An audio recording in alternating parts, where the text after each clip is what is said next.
ये गांधी का इंडिया नहीं है, ये कोई लालू का या बापू का या किसी का इंडिया नहीं है। ये फर्स्ट टाइम मोदी का इंडिया है, जिसको समझने के लिए नवाज शरीफ साहब वो सलाहियत नहीं रखते जो मोदी की नेचर से वाकिफ हों, और उनको ये ख्याल है कि शायद ये कि एक बिजनेस ओरिएंटेड मामला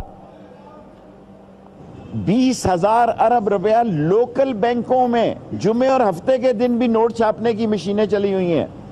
72 billion US dollars, 13 billion dollar Nawaz Sharif साहब ने मखरूज किया है और कह रहे हैं हम ग्रोथ करेंगे। ये जाली शमारियात के माहिर हैं हमारे वजीर खजाना साहब, और मुझे असम्बली में कहने लगे वो 164 का बयान तो खत्म हो गया हाई कोर्ट में।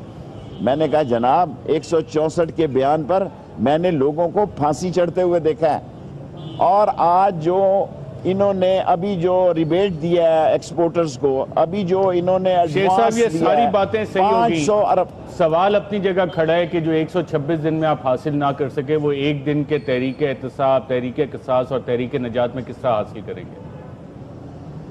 देखें 126 दिन में भी एक जीरा बीबी जो कोर्ट अद्दू में बैठी थी, जो वहाँ राधा राम में बैठी थी, जो बद्दो मली बैठी थी, उसने भी इमरान खान को और डॉक्टर ताहिरुल कादरी के ख्यालात को सुना है। अवाम तक पहुंचना, हमारे पास वो वसाइल नहीं है। हमने अब ये फैसला किया है कि हम एक उस आवाज़ को लेके अवाम में जाएंगे, अवामी मुस्लिम लीग, और जब तक नवाज शरीफ से निजात नहीं होगी, निजात हम ये खैरात में नहीं लेना चाहते। स्पीकर साहब के पास गए, TOR कमेटी 6 दफ़ा बैठी है, बाज़ लोगों को शौक होता है मीटिंग्स करने का। स्पीकर साहब ज़ाहिर है नवाज शरीफ के हाथ की छड़ी और जेब की घड़ी हैं, उन्होंने नवाज शरीफ के खिलाफ फैसला नहीं देना। इलेक्शन कमीशन में गए हैं, इमरान खान सुप्रीम कोर्ट में गए हैं। ये सारी वो कानूनी तावीलें हैं। सारी दुनिया में ये साबित हो गया है कि नवाज शरीफ साहब मनी लॉन्ड्रिंग में मुलव्वस है, टैक्स चोरी में मुलव्वस है।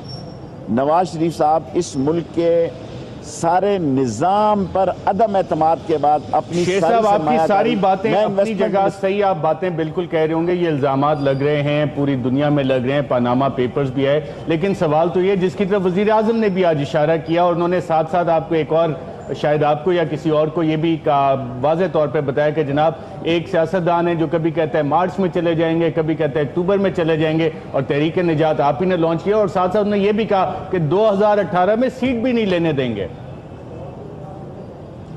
अल्लाह के कब्जे में इज्जत है जनाब। मैं कोई जनरल जिलानी और ज़ियाउल हक की पैदावार नहीं हूँ।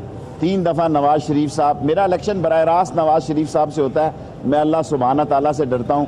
मेरे पास तो कोई 32 शुगर मिले हैं और टेक्सटाइल मिले हैं और मुर्गी और अंडा और खुराक, और ये लाल वैली पे बैठा हूँ जी।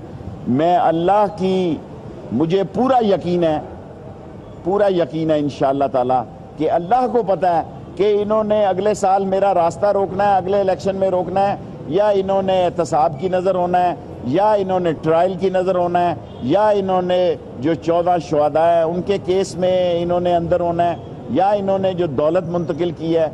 और इस मुल्क में निज़ाम कभी ठीक नहीं हो सकता जब तक ये पाकिस्तान के बड़े लोग जो टैक्स चोर हैं। मैं किस मुंह से, मुझे एक PTV का ड्राइवर कहता है जी नवाज शरीफ साहब 5,000 इनकम टैक्स देते थे शेख रशीद साहब। शेख साहब मैं सवाल आसान कर देता हूं अरशद साहब का, मैं निहायत एहतराम से, आपने मियां साहब के साथ बहुत ज्यादा टाइम गुजारा है। मेरे पास आज मैं दोपहर को एक बुजुर्ग को मिला था, वो भी मियां साहब, वो कहते हैं मियां साहब की हुकूमत हो तो 3 काम होते हैं, एक पुलिस इनके खिलाफ कोई कार्रवाई नहीं करती, दूसरा इनके खिलाफ फैसला कोई नहीं आता, और तीसरा ये इलेक्शन नहीं हार सकते। तो आप 3 सितंबर को क्या करेंगे? मां सुबह के 4 सितंबर आ जाएगा, आप क्या चेंजिंग लाएंगे? अगर नवाज शरीफ के मुकाबले में कायदे आज़म रहमतुल्लाह अलैह और इलामा इकबाल पीर लाहौर भी आ जाएं तो नवाज शरीफ उनकी जमानत जब्त करा देगा, क्योंकि उसके पास एक ऐसा सिस्टम है, अदालतें उसकी, पटवारी उसके, जज उसके, सारे जजों की बात नहीं कर रहा, सारा निज़ाम माल उसका, सारे MS DMS, सारे दवाइयों के 2 नंबर के जो है, सारी कौम को इस सारा, ये देखें ये सारे लाल हवेली में जमे गफीर लगा हुआ है। अगर मैं सच बात ना कहूं तो ये यहाँ क्यों खड़े हों? ये समझते हैं कि यार ये हमारी आवाज़ है। आप जो मर्जी कर ले। नवाज शरीफ साहब मुझे कह रहे हैं ये तोता फाल निकालता है, तोते की गर्दन में जान है जनाब। इंशाअल्लाह ताला पिछली दफा के मामलात होंगे जो कुछ होंगे।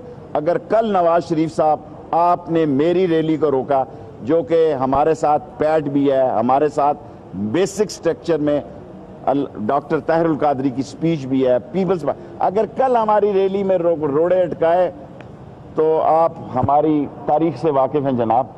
बिल्कुल ठीक है। चले, वो पिछली दफा भी जो स्ट्रेटेजी कर्जे खाने वाले लोग नहीं है। रास्ता आपका शायद ना रोकें, क्योंकि हुकूमत के पास बहुत सारी स्ट्रेटजीज होती हैं। लोग जो आपको सुन रहे हैं शेख रशीद साहब, वो जानना चाह रहे हैं कि तहरीक निजात, एहतसाब और कसास 3 सितंबर को क्या हासिल करेगी? क्यों लोग आपकी इन तहरीकों का कल हिस्सा बने?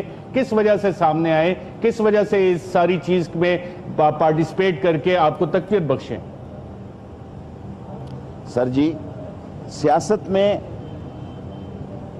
जलसा जलसा और जुलूस जुलूस, तकरीर तहरीर